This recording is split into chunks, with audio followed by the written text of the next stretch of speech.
इसलिए हम नहीं बताते। परंतु कल महाराज जी ने हमारे बारे में बताया तो कुछ लोगों के ऊपर भक्ति का प्रभाव हुआ, उन्होंने देखा तो हमें प्रसन्नता हुई कि चलो कुछ तो काम आए। आज मैं एक बात आपसे शेयर करना चाहता हूँ। हमारे पिताजी जो आर्मी में हैं, जब हम छोटे छोटे रहते थे महाराज तो 4-4 साल 5-5 साल तक लग जाते थे, हमारे पिता घर नहीं आते थे, राष्ट्र की रक्षा में लगे रहते थे।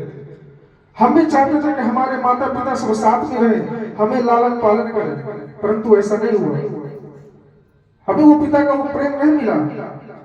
परंतु जब हमारे पिताजी आए घर, हमने उनसे एक चीज पूछा कि क्या आपको सिर्फ राष्ट्र की ही चिंता है? क्या आपको परिवार के प्रति कोई आपका कर्तव्य नहीं? तो उन्होंने सिर्फ एक बात कही थी। उन्होंने सिर्फ इतना कहा था कि अगर सनातन धर्म नहीं बचा तो जाति का क्या करोगे, और अगर राष्ट्र नहीं बचा तो अपने परिवार का क्या करोगे। ये थे हमारे पिताजी के वचन।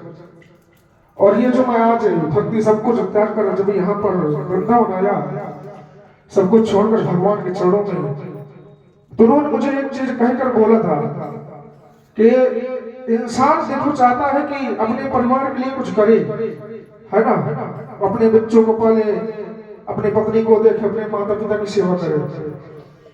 उन्होंने मुझसे सिर्फ इतना कहा था कि शास्त्र कहता है कि अयम निजः परो वेति गणना लघुचेत साम उदार चैतानाम तु वसुधैव कुटुंबकम। कि सिर्फ हमारे सनातन धर्म में ही, हमारी संस्कृति में ही सिर्फ वसुधैव कुटुंबकम का नारा लगाया गया है।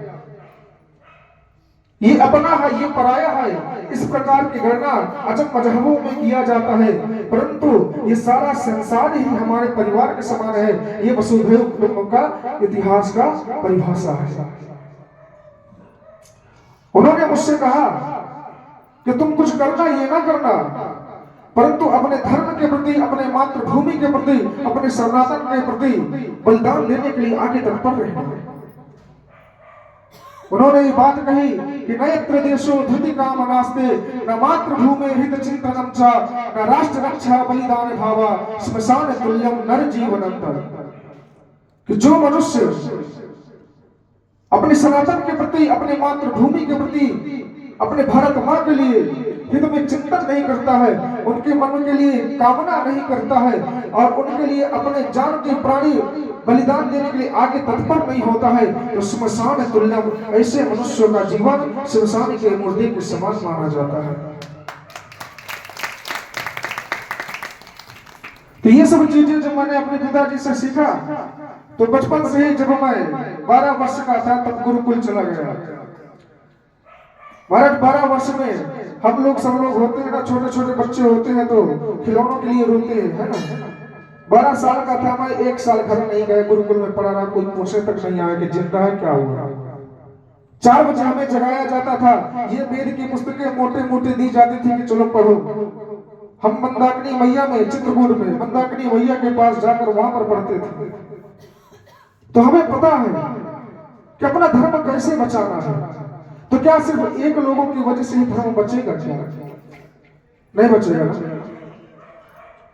हम इंदौर में ही ऐसे प्रवचन कर रहे थे, इंदौर में जब भाषण दे रहे थे तो काफी मजहब के लोग जो ऐसे ऐसे वाले होते हैं ना, पता है ना, ऐसे ऐसे वाले, उन्होंने काफी आवाज उठाई। तो उनको मतलब सपोर्ट करने के लिए एक मुल्ला शायर है, उसने एक बात कही थी कि दीप जलाकर, है ना, कि दीप जलाकर मूर्ति के सामने पूजन करना ये पूजन का प्रतीक तो थोड़ी है, और ये हिंदुस्तान हम सब का है, किसी के बाप का थोड़ी है। ऐसा उसने बोला था हमारे सनातन धर्म के बारे में। तो उसको उत्तर में देते हुए हमने ये भी कहा था, हमने भी कहा था कि बालू और सीमेंट से मजार बनाकर उसमें चादर चढ़ाना इबादत थोड़ी है, और जो धर्म के नाम पे पहले से ही ले चुके एक देश पाकिस्तान, उनके भी बाप का हिंदुस्तान थोड़ी है। तो ये चीजें सपोर्ट होती है। हमको कई बार मैसेज भी आते हैं, ग्रुप भी चलता है, हमसे लोग पूछ रहे थे, कह रहे थे कि अकेले हो तुम्हें डर नहीं लगता? सनातन धर्म का प्रचार करते हो, हमारे बारे में बोलते हो, हमें पता है कि तुम्हारे घर वाले क्या करते हैं, क्या है, पर तुम कभी तो अकेले ही तो रहते हो। क्या तुम्हें खतरा नहीं है कब क्या हो जाए तुम्हारे साथ? क्या तुम्हारे घर वाले वहां से आकर बचा पाएंगे? हमेशा तो आप बाहर रहते हो। तो हमने एक बात कह दी कि सुनो, हम डरने वाले नहीं हैं, क्योंकि हम राम के पुजारी हैं, और लगा के दौलत में आग हमने ये शौक पाली है, जाकर पूछे न किसी से, सब लोग यही कहेंगे कि हम चित्रकूट वाले हैं। जो हम सब कुछ छोड़कर, अपने दौलत शौहरत को सब कुछ छोड़कर यहाँ पर आए हैं, तो क्या किसी से डरने के लिए आए हैं? तो मैं एक बात यही कहूंगा महाराज, कि अपने बच्चों को कुछ देना या मत देना, धन संपत्ति देकर मरना ये मत मरना, वरना अपने बच्चों को संस्कार देकर जरूर मरना।